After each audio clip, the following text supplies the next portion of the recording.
in before, are you cosplaying as Mojito? Comments. Yeah, that's gonna happen. I do kind of look like Mojito now, though, don't I? Anyway, hi, everybody. Welcome back to the channel. Welcome back to another one of our weekly Jujutsu Kaisen discussion videos. Today we're talking all about Episode 11, Narrow-Minded. But before we get into the video proper, quick reminder if you haven't done so yet, to hit that subscribe button, ring that bell, set notifications to all, and let all of AniTube know that you're here. Okay, with that said, the big thing that I want to talk about this week, it is not the overtime fight. I was positive that was going to be what I wanted to talk about. We'll save that for the end, because I did think that was dope. I freaking love Nanami so much. Like, he's so cool. But no, that is obviously not what I wanted to talk about. You can probably tell by the thumbnail. This is a sad one. And what sucks is that most of it's so happy. Most of it is so happy. Like, most of the time, this episode is, like, fun, lighthearted, and, like, really enjoyable. And I'm having a good, like, I have a good time when it's happening. But then, just, you know, it gets sad, because that's just the way of it. That's just the way of this show. It makes you feel like, yeah, we're having fun. This is exciting. Everything's fun. Whimsical, and oh, it's sad now. Everything's sad. Alexa, play Sadness and Sorrow. Except don't, because, you know, I don't want to get DMCA'd. I think what makes this so much more sad is the fact that Junpei, who I had been referring to as Yoshino this whole time, so yeah, the characters in the show have called him Junpei. Junpei it is. But knowing how much that, like, I have said, and that a lot of you in the comments agreed with, that Junpei is, like, really relatable, I think that made things all the more sad when, like, you see Itadori be like, oh, what movie did you go see? And he's like, oh, it was something 3, and Itadori's like, oh, that one sucks. And Junpei's like, yeah, I know, I agree. And then they're both like, but the best one is 2. And then they start, like, getting along through their mutual love of horror movies, which, you know, as a zombie, I approve of. But it's just the setup to make you sad, you know? Like, even as it's happening, I'm like, you about to make me cry, aren't you? Like, just based off how well these two get along, and the genuine, like, full belly laugh that Junpei has when Itadori straight up references Castaway, like, well said, later in the episode. The fact that they're both just, like, big cinephiles, you know, like, they're both just big movie freaks, and that's like their bond, and then through that they end up having some, like, pretty genuine discussions about, like, the nature of, like, being a Jujutsu sorcerer, the nature of killing, stuff like that. But it starts from a good place. Like, it starts from them genuinely wanting to be friends and genuinely getting along. And of course we have to somebody's got to die to make things sad. So of course we're like, oh, but by the way, there is one good thing. There is one good part about Junpei's life, and that's his mom. So can you guess what's about to happen? I'm so pissed. I'm so pissed, because I was like, she's great. She's gonna die, isn't she? Like, I just knew it was gonna happen. I'm like, she's great. She's about to die. I can tell. I can feel it in me bones. I can feel it in me magically charged zombie bones. In me bones. In me studio bones. Something's about to happen. I don't know what's about to happen, but I'm scared. And then, yeah. That's exactly what happens. Listen, man. Okay. One thing at a time. One thing at a time. If we're trying to talk about Itadori and Junpei right now, one thing at a time. I do love just how, like, immediately, as I said, the connection between the two of them is. But I do think that Junpei's mom adds this, like, layer of, like, warmth to the scene, right? Like, she's this, like, fun-loving character, and, like, we immediately know that he, like, just, again, by context clues. Context clues! Oh my god, use them more. You're a visual medium. Use them. Look at Jujutsu Kaisen. Look how well it tells a story without telling you out loud what is happening, right? Like, Junpei sees his mom smoking and is like, oi, I thought I told you to knock it off, right? And she's like, oh, yeah, sorry, my bad. I forgot to stop smoking in front of you. And then later we see a picture of Junpei, his mom, and then the dad. And we hear Junpei say, like, it's basically just me and my mom, right? So we already know through those context clues that Junpei is mortified at the thought of losing his mom, which of course happens. But again, it's not like he said, like, My dad left us when I was 5, and so it's been me and my mom this whole time, and I'm mortified. I told her to quit smoking because I'm just so scared that one day something might happen to her. None of that is said. It is implied because Jujutsu Kaisen is treating you like you're an intelligent human being.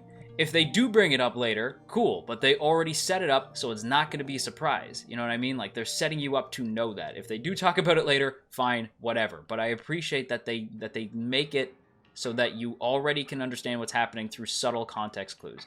That's fantastic. I love it. I wish more shows did that. The visual storytelling, I think, is so key in an anime. And like, especially because anime is such a visual medium, right? Like, so if you can do context clues, and that saves you time, and you can put time into other stuff, cool, do that. Because like, an audience is smart enough to catch on to that kind of stuff. I'm positive people were going to point that out if I didn't. You know what I mean? Like, everybody caught that.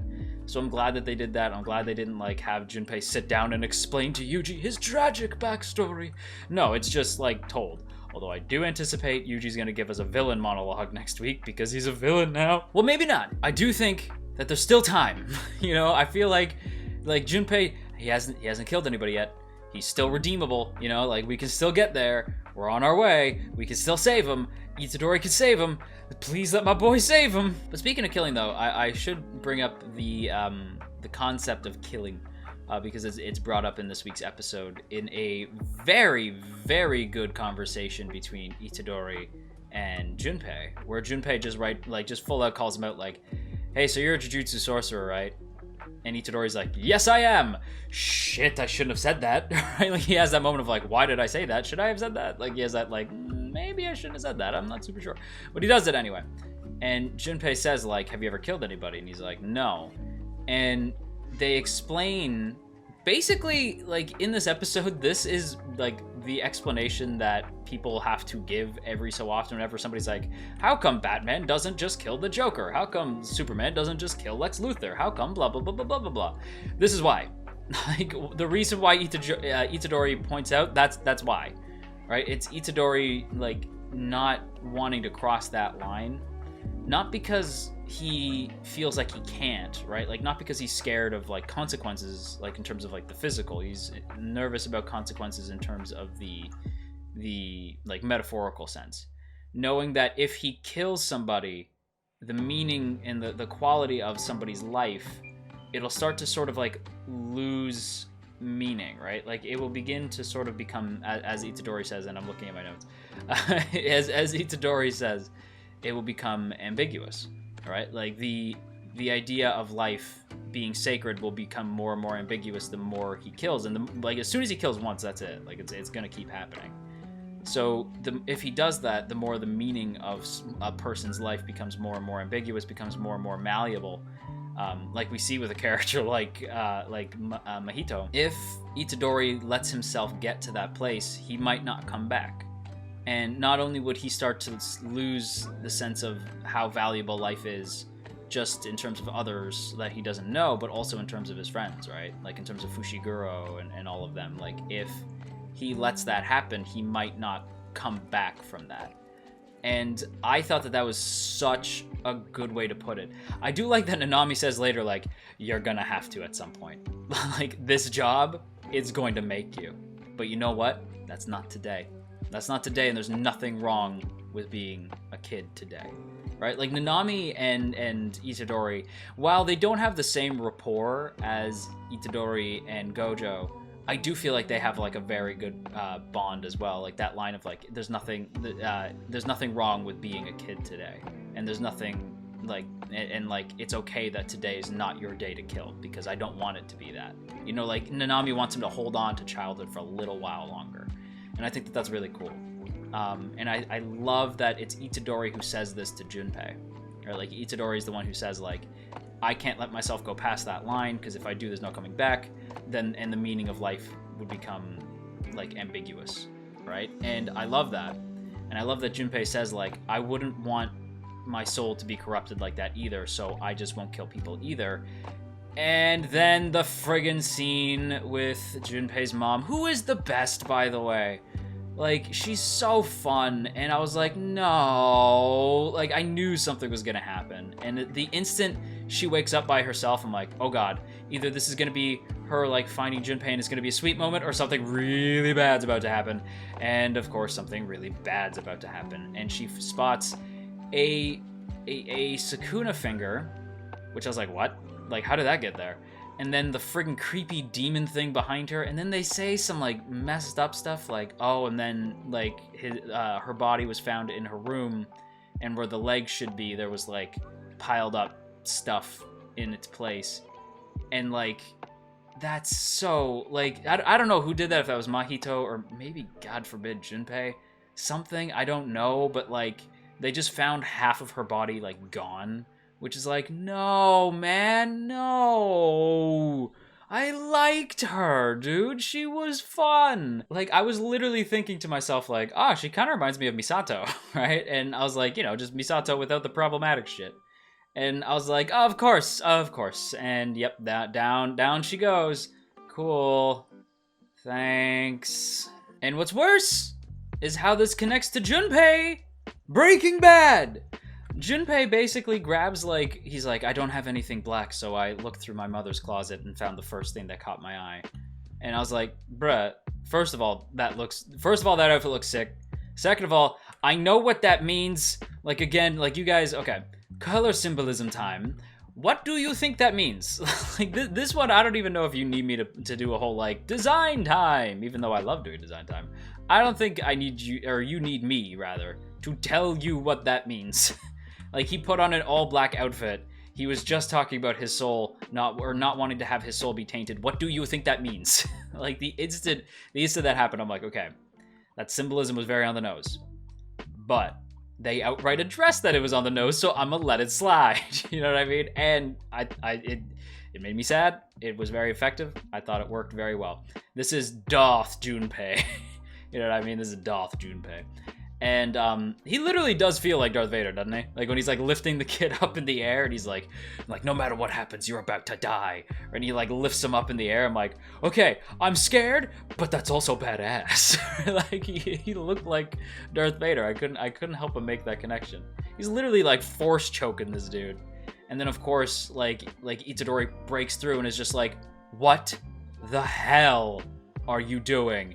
And when that happened, I was like, oh, this is gonna be sad. This is gonna be so sad. This is so sad. I don't want it to be sad. I came here for good vibes. My voice is breaking because I came here for good vibes. This is not good vibes. This is sad vibes. This is sad boy hours. Sad boy hours. Sad. On the plus side, the friggin' overtime moment was sick. If I could briefly talk about that. That overtime moment was dope as hell. Seeing friggin' Nanami, who is so great. I love Nanami so much. But seeing Nanami just go overtime and use, and I wrote it down, ratio technique, collapse. It was like so sick. And he like chops off Mahito's leg and he's like, yeah, I'm gonna dip. And he just like chops off his leg, like, have fun with that. And he just lets the rubble crush him and then he like dips out. And I'm like, nice, right? Like Nanami's great.